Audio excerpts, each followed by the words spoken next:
So, Miss Jeremy, my fellow Army veteran, to me, you're the health and wealth chica. Please introduce yourself and please share some of your wonderful information with us. Thank you so much. First of all, thank you so much for having me here. And thank you to all who are taking this precious time. We're all pressed for time, but you took this precious time of yours today to be here to learn more about retirement planning. So kudos to you. As Ms. Sharon said, very passionate. I am part of the veteran community. I'll tell you more about my involvement with the military community in a bit. But what I wanted to do, let's see, make sure we're on the next slide, please, is just really introduce you to the next hour and a half that we have together. And I really did ask for a little bit more time because I thought you would get more value by turning this into a workshop. So it is more tailored to women in retirement, a ladies workshop. But of course, we welcome everybody. We just want you to know that we're going to throw in some facts and figures that are going to be more about women. And the reason why is because I do have a passion about educating women on retirement, because as you'll see as we go through, we are at a disadvantage for many reasons. And I want to have a small part in changing that for women. So like I mentioned, it's a workshop. So we do have a workbook that Ms. Sharon is going to drop the link in the comments if she hasn't already soon. So just keep that handy, click it, and then have that handy so that you can work in it. I'll give you moments where we can pause, reflect, digest some of what we're doing and put your notes in the workbook that I'm providing for you today. Because I know that retirement, topics are generally not exciting. Like, I get that. I get that this topic actually can create some anxiety and fear for some people, which is a good reason to want to avoid it. And so what I want to do instead is really empower you with the resources, workbook, for you to just start getting a little start to what you're doing with your retirement planning and get some momentum going, gain a little bit of confidence so that you believe in yourself, that you can create a retirement plan for yourself. So yeah, let's go ahead and get started, please. Next slide. Here's where I'll tell you just a little bit about myself. So as mentioned, I have my affiliation is I was in the Army for 4 years, active duty. And also, next slide, please. My husband was on active duty for 20.5 years in the Army. And so I'm officially a retired Army officer wife, I guess you can say. And I have 3 kids. We have 3 kids together, and we have a couple fur babies. So that's just a little bit about me on the personal side. But on the professional side, as mentioned, Ms. Sharon said, I'm an accredited financial counselor. So where you see that AFC after my name, that is what that stands for. And really what that allows me to do is be able to educate people about their finances. Anything from basic budgeting, like how to, how to account for all my expenses and not run out of money by the end of the month, right? To how to improve your credit score, how to reduce debt efficiently, because believe it or not, there is a more efficient, I don't want to say a wrong and a right way to pay off debt, but there are more efficient ways to repay debt. And so I teach people about those strategies, also saving and investing strategies. And so although I love talking about all things money and finances, I promise I am going to stay focused today on the topic of retirement.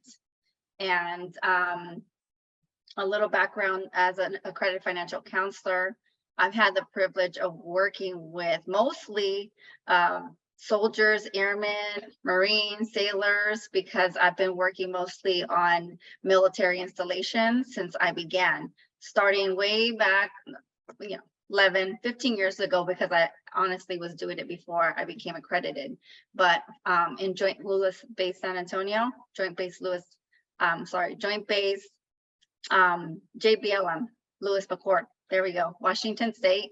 And then before moving to Dallas, I was working at Joint Base San Antonio. So McCord, Fort Sam, and all around.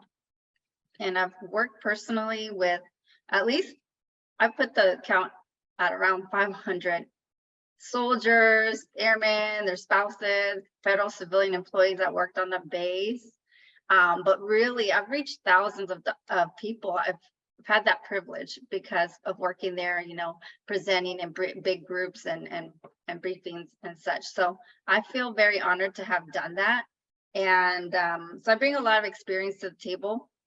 It just helps when you ask questions so that I know, you know, kind of know where I should be focusing more on for you.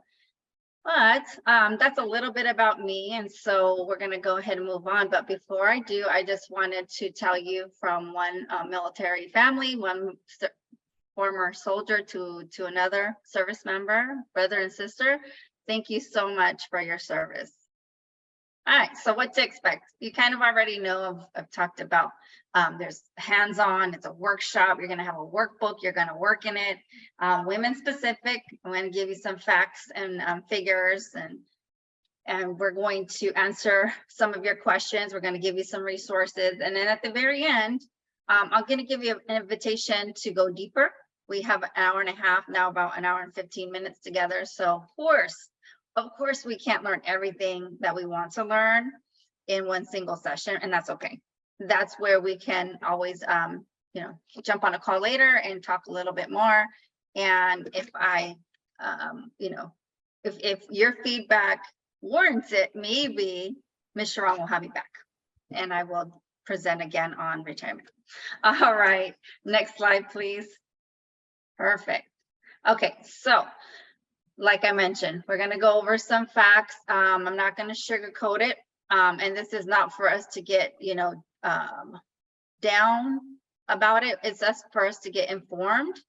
And if you do get mad a little bit, like I did when I read some of these facts, we're going to use that energy to take action, to change the odds, because the odds for women, it's a little tough for retirement specifically. So we're going to look at things like women in retirement. How are we doing? We're going to look at the cost of waiting. That goes for everybody and anybody. 4 sources of retirement income that most people will typically get. We'll look at the cost of fees once you start saving for retirement. The next step is to get savvy about what you're saving for retirement and what the costs are in those plans, because it really does make a big difference when you start becoming savvy about how you're investing. And then of course you're going to feel like, whoa, that was a lot of information. So I'll give you just a very simple few places to start, to get started. All right. Okay, so next slide, please. But go ahead and you know, you can write on a blank sheet of paper if you have one handy. And Grace says also her agency has blocked it. Okay. And again, Grace is such a phenomenal, wonderful person. But for everybody here, I'm going to send this, I'm going to send all the links and all the resources that Jeremy has provided. I will send it at the end of today's event. So this is good to know. And I got yeah, absolutely. I got 2 more links I'm going to share for those who can access it. And I guess it appears that a lot of the ladies or the people who joined us today are working for government agencies. So now we know that. But having said that, I got 1 more link I'm going to share. And you all will absolutely have these resources. Yeah. And so you can email them out. There you go.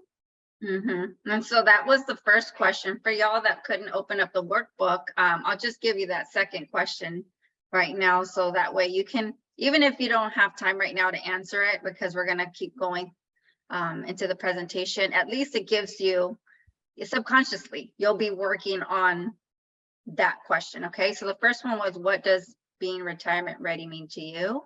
And that there's no right or wrong answer, right?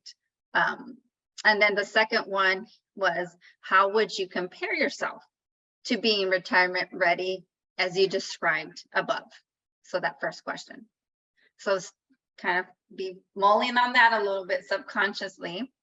And thank you for participating in that. I'm excited that you guys are already getting value by writing down some of your thoughts. And that's how you're going to get more out of this presentation versus somebody just talking at you, right? Is you actually working through it. And what we'll do now is we'll go and we'll jump into some facts now. So we did a little workbook work. Now we're going to jump into some of those facts that I had promised. So first off, why retirement planning has to be a priority, especially for women, is that we live longer than men. That's number one. And so how long do we live longer than men? Just about how long? Well, actually, the Social Security Administration tells us on average about 3 years. And now you might be thinking, well, that's not a lot, right? Well, it's not, it might not sound like a lot, but 3 years when you're underprepared, it can maybe feel a lot longer than 3 years, right? How many times have you, maybe been in between a job even, and you went like 2 weeks, 2 months without a paycheck?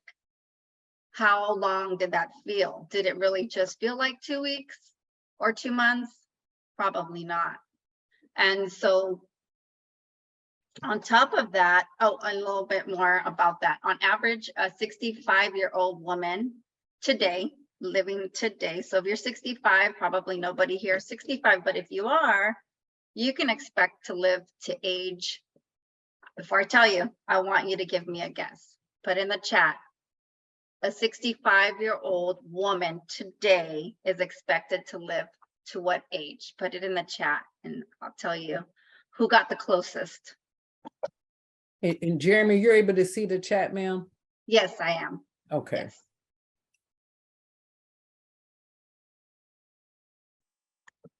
So we've got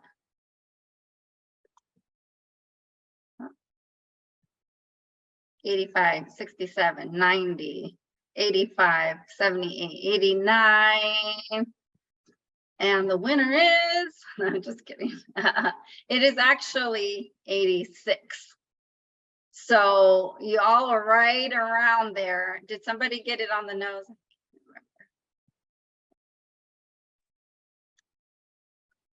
So let's see, yeah. A couple of you are right there, Melissa and Valerie. So does that surprise you? I don't know if it does, but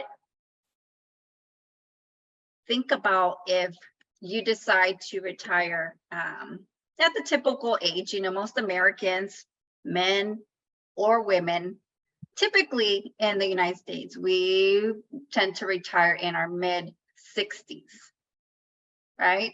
So if a woman would live to be 86, wow, that's what, 21 years in retirement. Okay, and in most cases, those last few years are going to be without a partner because we tend to live the 3 years longer than men. Okay, so again, that's why it's so important for us to be paying attention to this and build sufficient retirement nest eggs for yourselves. Did we have a question? Let me check. Okay, I thought somebody was starting to come off of me. All right, so next slide, please.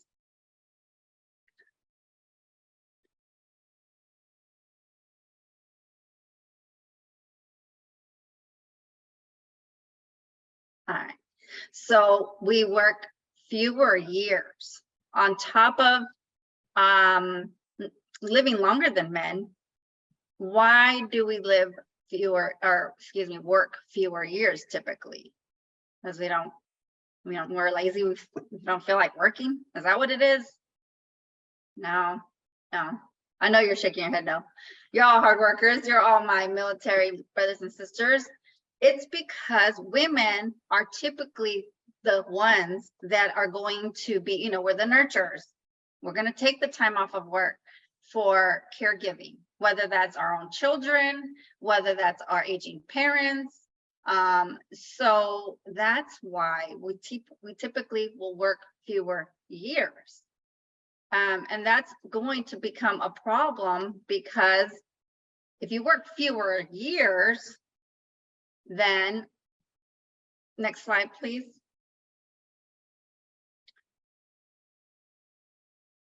You're going to earn less over your lifetime because you worked fewer years. But not just that. On top of that, we have the gender wage gap, which is a real thing. Like, at first, I'm just, you know, one of those very optimistic, positive people. I'm like, that can't be real. You know, oh, you know, women equality, all that, you know, like, we're equal. Yeah, we are. But, you know, the Bureau of Labor Statistics, the government agency that that tracks all these numbers of occupations and what people are earning and all that, their races, their genders and everything, they tell us that that is a real thing, the gender wage gap. So let me grab some information and statistics on that, because I think it's very powerful for you to know. And if it makes you angry enough like it did me, we can use that as fuel to help us to get to it, ladies. So according to the Bureau of Labor Statistics, I'll just call it BLS, women's annual earnings in 2020, because, you know, we have to collect information and then do the study. So it's not like, you know, in 2023 we know, but we know as of 2020 that women's annual earnings were 82.3% of men's earnings. That's like in general, but the gap is even wider for women of color. Okay, and finally, we're less informed. The thing about this is that we can change this. And why is that? Why are we less informed? Generally speaking, a lot of workplaces offer retirement plans, right? And then when they offer these plans at work, then they educate you on these plans, or they'll have people like me where you can call 1-800 number, right? And you can call and get information. A lot of times employers will offer that as a free extra benefit. So if women are not participating in the workplace, in the workforce as many years, well, guess what? Those opportunities are less for you, right? And also women, a lot of us, while we're doing the caretaking or whatever, we're also, you know, the ones that are working part-time jobs more. And so when you work part-time, what happens? There's no benefits usually, right? And so that's why we're less informed. And not only that, I'm going to be real with y'all because I think it's fair, that the financial professionals out there that are actually selling you financial investments and products, right, and services, they are not targeting women, not mostly, because there's not as much money to be made when a woman's portfolio is smaller. So I've had financial advisor friends, and maybe I'm saying too much, but I'm just going to say that financial advisors have told me, but I won't take a woman, even though I want to serve women, I won't take her unless she has at least $1 million portfolio. So that's another reason we're less informed, because the resources, the information is not always accessible to you because of the workplace. It is usually a primary source for that. Also, we're not being kind of like sought out to give that information to. And so what do we have to do then? We have to go seek it and be proactive. That's why I'm so really proud of you guys to be here, because that's exactly what you're doing. Okay, so we have two choices, right? We've heard some grim news and stats and facts. You know, we can, you know, get sad and just sit in the corner and be sad, or we're going to use this information and maybe a little bit of anger, I don't know, that stirred up anything for you, did for me for sure, and use that as fuel to get going and take some action. So who do you prefer to be? All right, next slide, please. So the cost of waiting, really, we're not going to spend a lot of time here, but if you just look at this for a couple minutes, what you're going to notice is that in this case, you know, with that first bar, you see that it says 30 years at the bottom and it goes all the way to $1 million. Right? Wouldn't that be nice?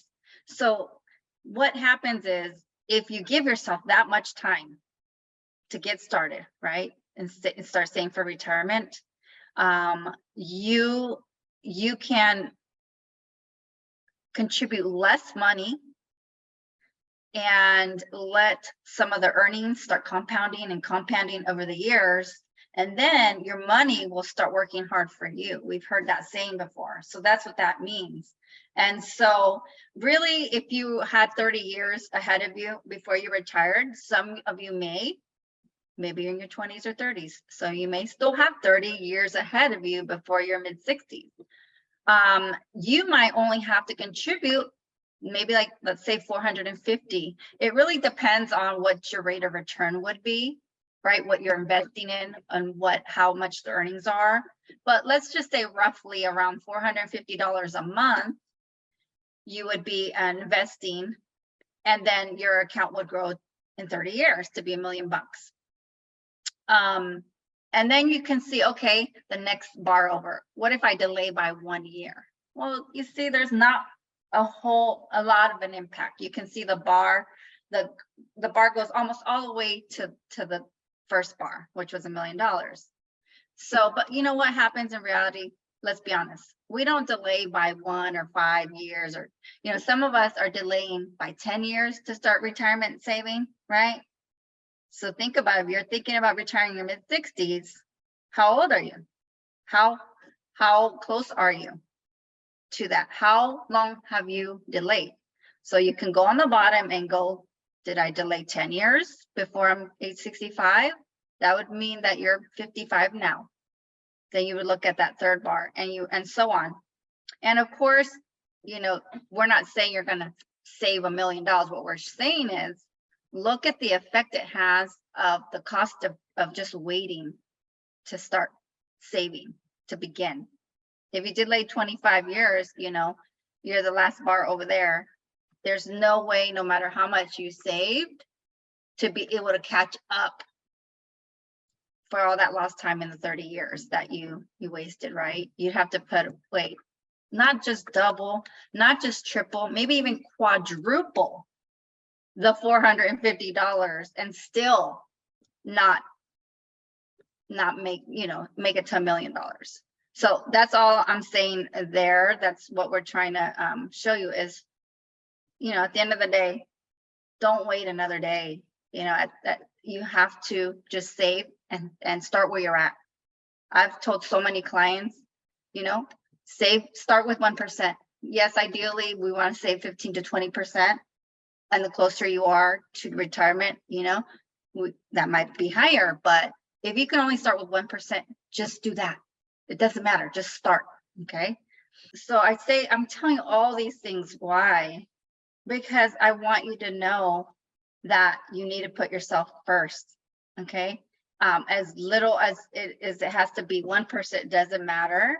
And consistently too, as consistent as possible. So she would be in a better position if she had thought about putting herself first. And you know, I think about that, the thing that the flight attendants tell us when we're on the airplane all the time, and it always makes me think of this.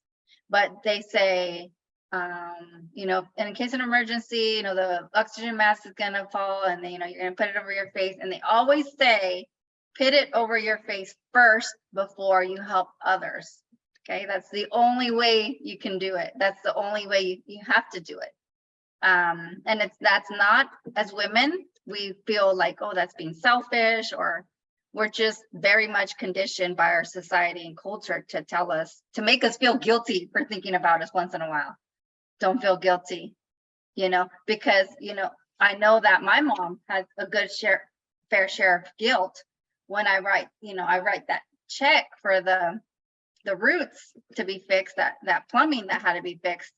And she knows that I have a family to provide for. Do you see?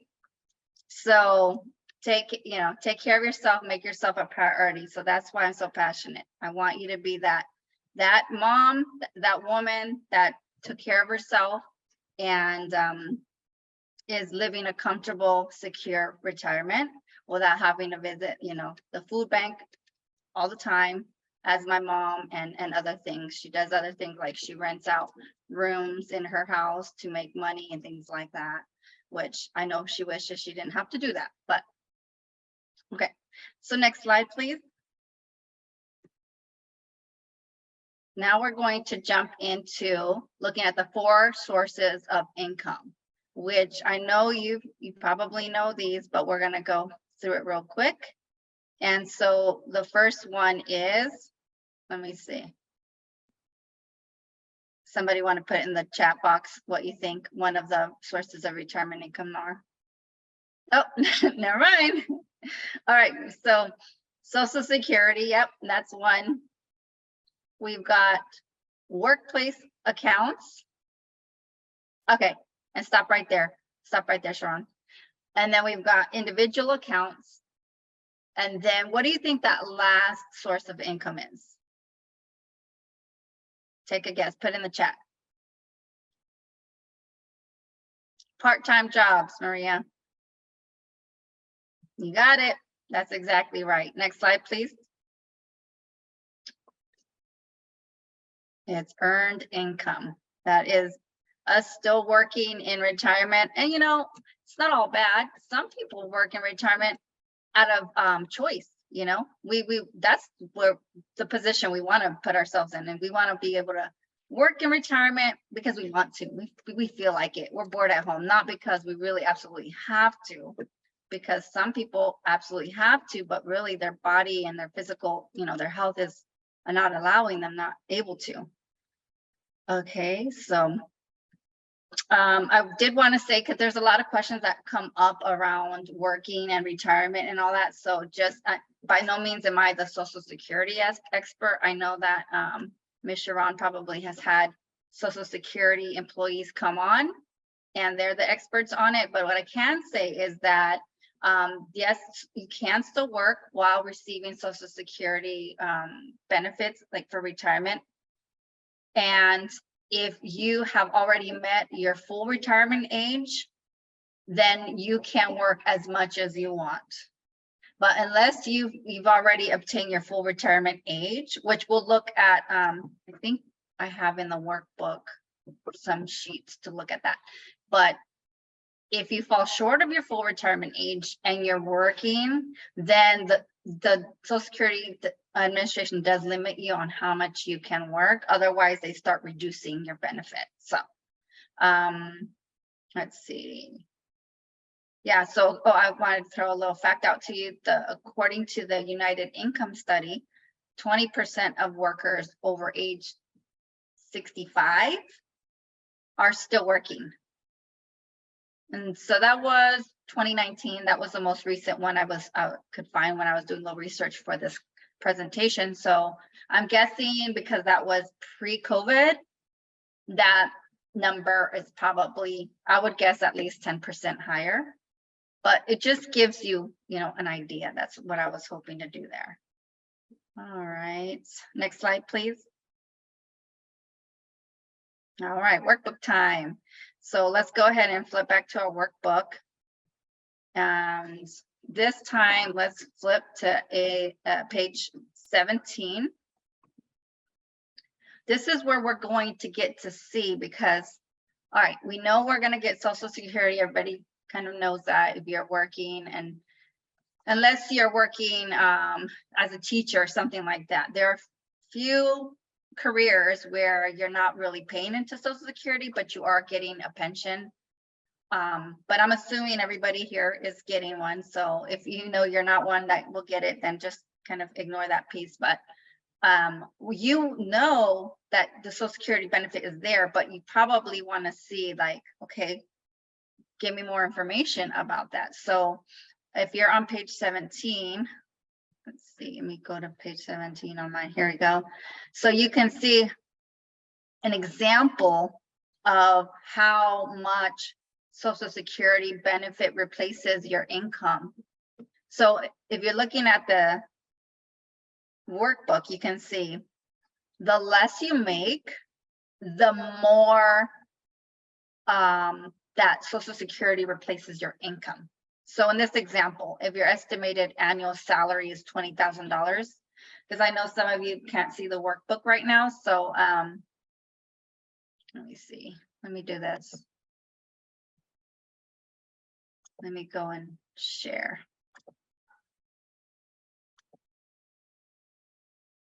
There we go. So if you're in this example earning $20,000 annually, then the benefit you get from some Social Security is going to replace roughly about 58% of your income. And as you can see, the higher you go, so the more money you make. So if you're closer to making about $125,000 a year annually, then the replacement ratio at full retirement age is only 29% compared to 58% earning less. See how that works? And so these numbers are from 2020. Of course, you know, take this with a grain of salt. Numbers, they're always changing, so it would be a little bit different nowadays, but it gives you an example. So while we're here, you can have a little look there. Let's go ahead, and when you're ready, come down to the next page with me. And again, these are your workbooks, so you can, you know, take your time and check these out a little later as well to better understand them. So here, I'm looking at page 18 now on the workbook, and this is Social Security benefit and how the reductions of your Social Security benefit by taking your Social Security before your full retirement age compared to credits. So if you wait beyond your full retirement age, what could those credits look like? And so if I'm not sure if everybody knew, but age 62 is the youngest age where you can begin receiving your Social Security benefit for retirement. So, and I say for retirement because Social Security actually has two benefits. We have the retirement benefit, and then on the other side, you have the disability benefit, but we're strictly talking about retirement. So as you can see, if you start drawing your benefit at age 62, in general, you're gonna take only 75% of your benefit. So let's just for an example, let's just say your Social Security benefit was going to be $1,000 a month if you waited to your full retirement age. Okay, let's say your full retirement age was 66 years old. If you took it at 62, you would only get 75% of that, which would be $750 versus $1,000 if you waited for age 66 for your full retirement age and getting 100% of your benefit. So that's how it works. So the point of this is for you to know that, you know, the more you wait, the more benefit you will get. And your retirement, what your full retirement age is depends on your birth year. So really, if you were born after 1960, all of our retirement age is going to be 67. But if you were born before 1960, it might be somewhere like age 66 and 9 months. It just depends on your birth year and month. So if you want to get more information, right, again, clickable link right here. You click, and then you're going to go to, oh, there's a typo. Well, I didn't give you a good link there. Sorry, but I'll have to try to remember what source that was and get you that link. And let me check the Word document. It might be there already. Okay, so there was that. Now, on that chart, you know, it doesn't show going all the way up to age 70. So age 70 is not anybody's full retirement age, but age 70 is the age that the Social Security Administration allows us to go all the way up to wait to get extra benefit. More than 100% of our Social Security benefit, you would get additional. So, you know, it depends on your health. It depends on how much you need, you know, the money. And there's a lot of factors that go into it, but age 70, if you could wait to age 70, maybe, I don't know, maybe you're on here and you're in relatively good health and you're just like, Jeremy, I'm 65. I think I could wait another 5 years. If you do that, then your benefit would be 132% of what your full retirement age benefit would be, because you waited a few extra years beyond your full retirement age. So that's something to consider and think about. I don't ever say, oh, everybody should wait, you know, to this age or to that age, or everybody should start receiving as soon as possible at age 62, because everybody's circumstances are different, right? Everybody's health, there's so many factors that go into it. So if you hear somebody saying a blanket statement like that, or if you heard a friend or you have a family member and they said, well, I started taking mine at 62 for this reason, and you just say, well, yeah, that's what I'm going to do, then you have to really think it through for your personal circumstances. Okay. So let me see here. I was going to ask y'all what you would guess the benefit, the benefit would be, the highest amount for Social Security. Put it in the chat. Let's see how close we can get. What's the maximum Social Security benefit? We'll go with age 70.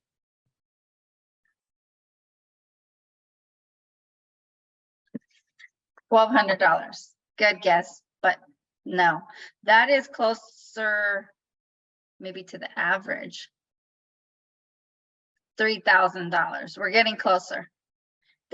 We're talking about what would be the maximum benefit Social Security would give you at age 70.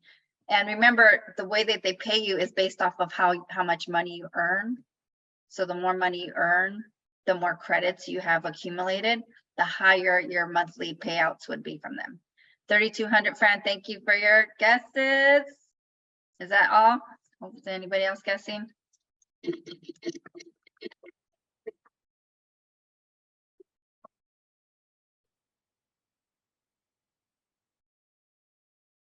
All right, so it is $4,194 per month.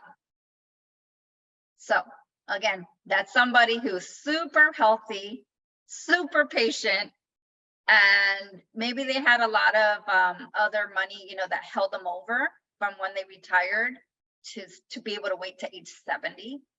And they were a high earner. They're making some big bucks, because that's a pretty big benefit.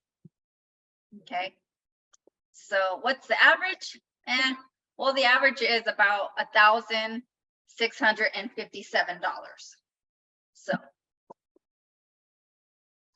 that gives you an idea, right? That starts to give you an idea. But if you hold on to the end, we're about 15 or 20 minutes away from finishing. I'm going to give you some additional resources where you can actually, maybe I've even saw somebody post it in the chat box, the resource, but I want you to be able to create your own online account with Social Security so that you can know what your benefit would be roughly. They do project out based off of all your earning years. And of course, the more you work and you get raises and things like that, it will change, it'll go higher, but it gives you a starting point of when you're doing your retirement planning and you're putting together all your income sources. Okay, what might I get from Social Security? You'll have a solid number to start with. What might I make with my workplace plans? Well, The only way to know is that you've crunched some numbers with some calculators to project out. And some employers have really neat websites where it does that for you. And so play around with that, or what might my IRA grow to be, and what might my income be from that. So there are other calculators that you can find online. There's a lot of free ones that you can use, and start kind of piecing it all together, because I know it seems overwhelming. It just does. It feels like, wow, that's a lot. But when you start really breaking it down and looking at the different income sources, and you start kind of piecing it together like a puzzle, then you start saying, okay, I'm going to be okay, but I just need to be consistent. I need to start where I'm at, and I just have to keep going. Okay, so next slide, please. So if you were already investing, some quick tips here was that, and your workplace plans, that's what I'm talking about. If you're already investing, you know, like your 401k. If you didn't realize you were already, you know, an investor because you participate in your 401k, you are. If you have a 403b, 45c, I think the other one is called. If you're contributing to these workplace plans, you are investing. Okay. Also, pensions count. Those are still workplace plans. They count. You're putting in the time and time in service, right? Then you're accumulating, you're investing your time for that benefit. If you're already investing in individual accounts, so we're talking about IRAs, your individual retirement account that you set up at your bank, or you maybe went online to some brokerage like Vanguard or Fidelity, and you said, hey, I can do this thing myself. Let me open up my own individual account. You can do that. Mutual funds, things like that. And then next slide, please.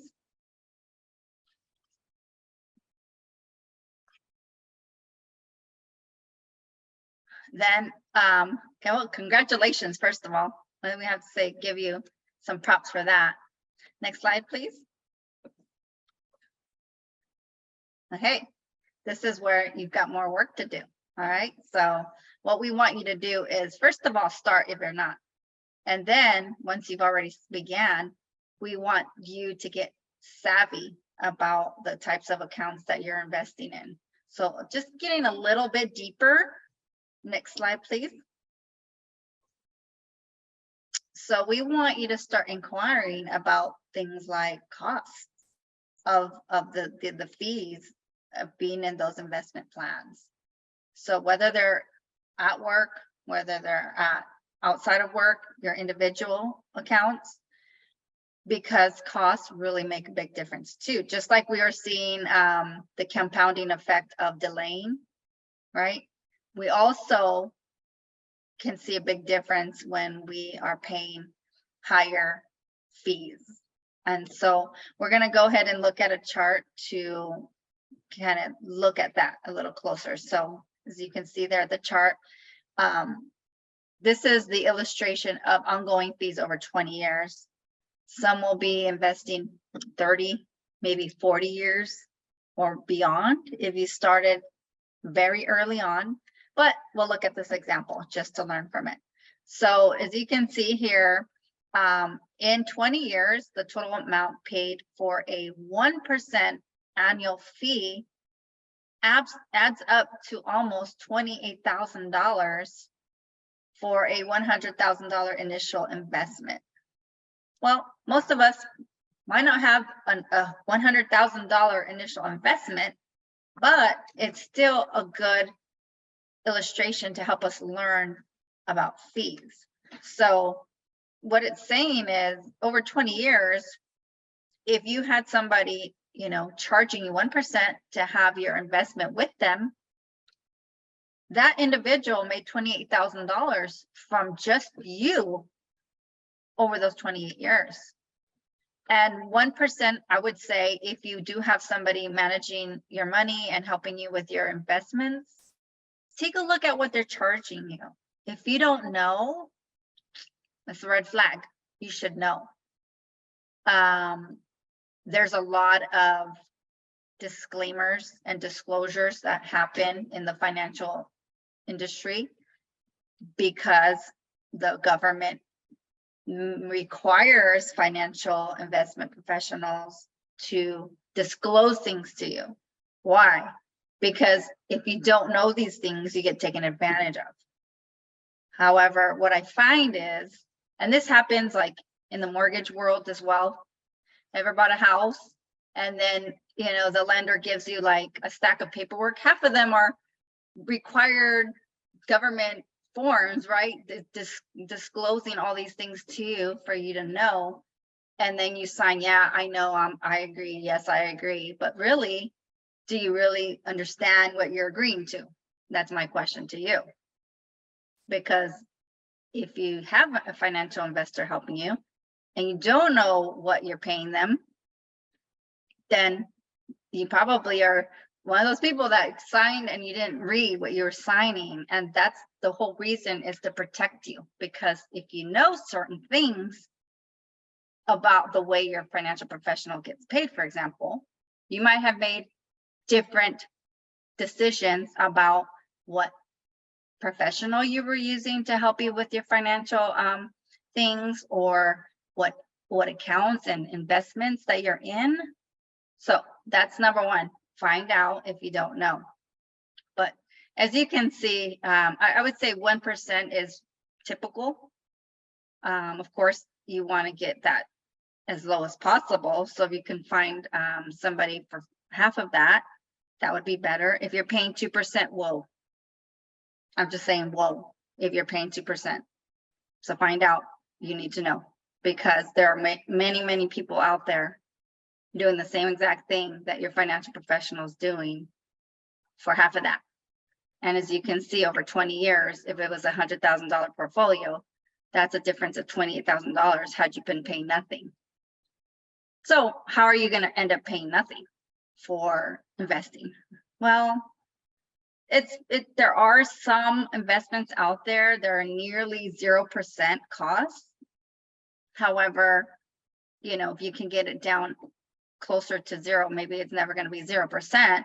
Even if you do like the online brokers where you DIY it, you know, you just set up an account like a mutual fund with Vanguard or something, they're still charging you, even though you're technically your own financial investment professional at that point. They still have fees, right, to like send you statements in the mail. Like those are administrative fees. They might not charge other types of fees like investment advising fees, but there could be those other fees. So just keep that in mind. But this goes to show how much money you could have had. That $100,000 could have grown to $220,000. But depending on, you know, inflation, we really can't control that. And fees, it could be your $100,000 could be as little as $180,000. Okay. All right. So let's see. What we can do is go to the next slide, please. I want to give enough time to answer some questions you may have. So this one might look familiar. We're back at looking at all that we've covered. This is what I promised you would go over, right? We'd go over the retirement facts, the cost of leading, 4 sources of income, cost of fees, where to start. So I know that's a lot of information, and you have your workbooks and resources, but now you're just like scratching your head. Where do I start, right?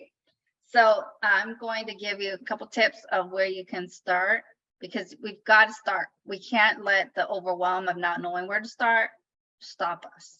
Or even if you're already retirement planning, there's always the next level, right?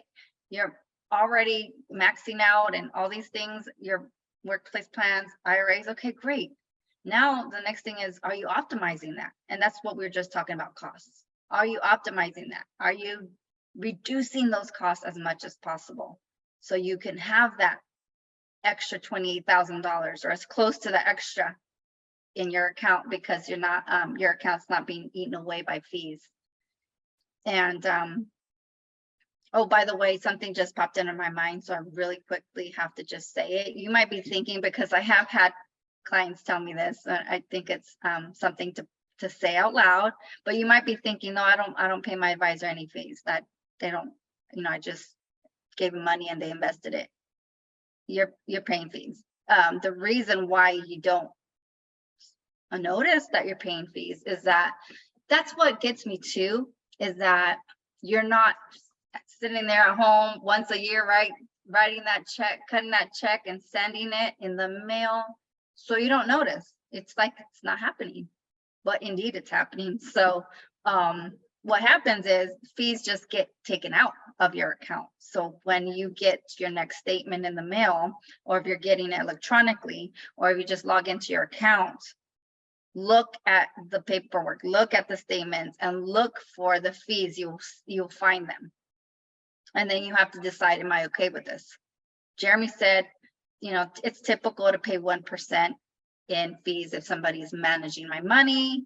If I'm just having to pay, nobody's managing my money, but I'm paying some administrative fees, it's reasonable to pay something, but closer to 0 is better. But if you go in your accounts and you start looking at, wow, what's that, deduction from my account, and you start noticing the fees a lot more than 1%, that's for you to say, this is where I get savvy. Can I get this lower? Can I take my money somewhere else and get this lower? Yeah, so that's all I wanted to let y'all know. Yes, you're paying. And again, there are some fees or some investment accounts that boast like they're no cost. But even when they say no cost, usually they're saying like they are meaning of management. But there are going to be some of those administrative fees just of having that account with that place, with that institution or that company. All right, so where to start? Next slide, please.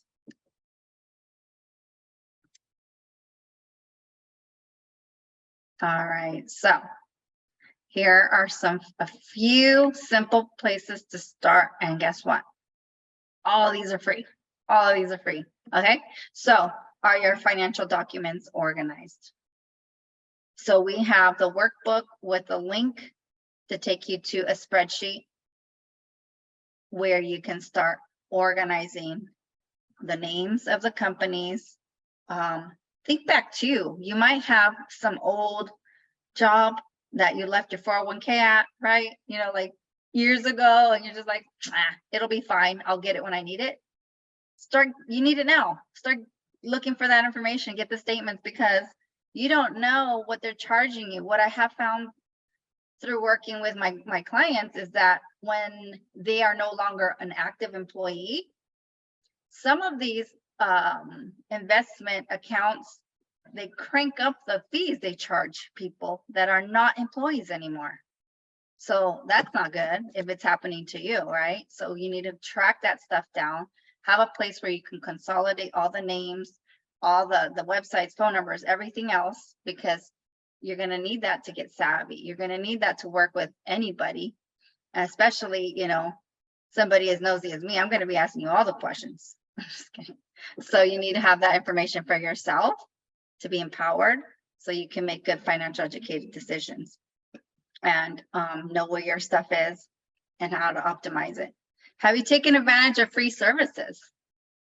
So a lot of employers offer free services when it comes to employee, like sponsored benefits, getting to know your benefits.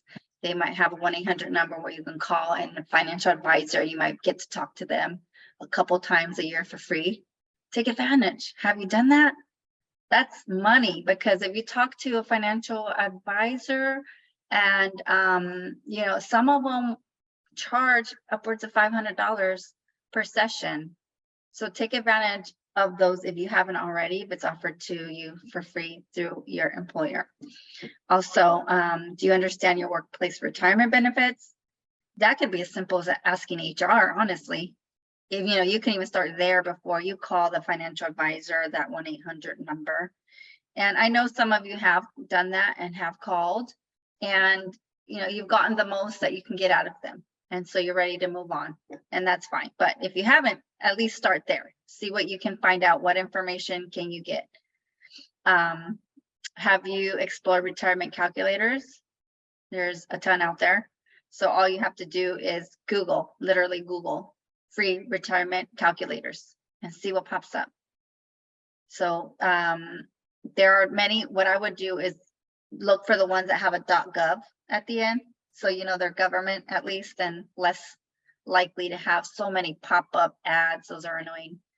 And then just crunch some numbers, if you have an IRA and it's like, oh, I have $25,000 in an IRA that I set up a long time ago and it's on autopilot, it's doing its own thing. But I'm just curious what that would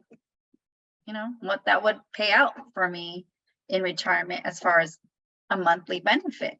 If I wanted to withdraw money from it monthly, how long would it last? Those are the kinds of questions that you need to be asking. And there's calculators out there that you can use that will help you. And now, again, you're putting your puzzle together of all your income sources. Aha! Now I've created my online account. Now I have, so I know what Social Security is going to give me. I've used this calculator. I know what that's going to start getting me, and you start piecing it together. And simple. Have you painted your retirement lifestyle? Because really, the question that y'all have is, how much do I need, right? That's the real question. And that question stems from you doing a simple exercise like that vision board. Really kind of start defining what is your retirement lifestyle going to look like. I mean, if you're traveling all around Paris, like Europe and Paris and all this, and going fine dining and all this, it's going to be a lot different of how much you might need versus somebody who wants to be beach bum, in Florida or wherever, and maybe they already live there. So there's that. So I leave you with those few thoughts, and we're going to go to the next slide so we can still have at least 5 minutes for questions. So go ahead and get those things organized. Track those down. I've already told you about, how to track it down. Call human resources, call the financial advisors, call their own employer, talk to their human resources and ask them where they keep their 401ks. If you don't remember those kinds of things, getting all your paperwork all consolidated into one place. Okay. And then I'm going to ask you, if you want to connect with me. I have this QR code. If you have your phone handy, you can scan it, and then you'll go straight to my membership website where I have a lot of freebies.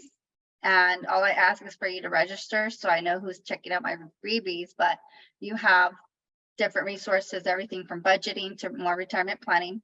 I do YouTube videos, so there's a lot of resources there if you want to check it out. And if you want to, say hi to me on any of the socials. I'm on all the socials, well, not all of them, but the majors, and with the Health and Wealth Chica tag. Okay. A couple more resources we want to make sure you had. I believe they're already in the chat, right, Ms. Sharon? But the what every woman should know. It's actually an MP3 file, which is really cool because you can listen to it on the go. And that, if you've been married before and divorced, you need to listen to this. Every woman needs to listen to this. There's special information in there, but you really need to listen to it if you're divorced, because there might be benefits there from your ex-spouse that you didn't even know. And you don't have to like them, by the way, and they don't have to like you. And they can have a new wife too, by the way, but there are certain rules that apply. So I want you to listen to that, especially if you've been divorced, but that's for everybody. There's a lot of information about women specific. And then how to create an online account. That link, I believe, has already been shared in the chat. So you can set that up with the Social Security. And finally, my invitation to go deeper. If you have more questions, if I give you a complimentary call for attending this workshop today, and you can scan that with your phone. You can get to the QR code and go straight to my calendar scheduler, so you can pick a time there that you'd like, and we can chat for 30 minutes about whatever questions you still have from here.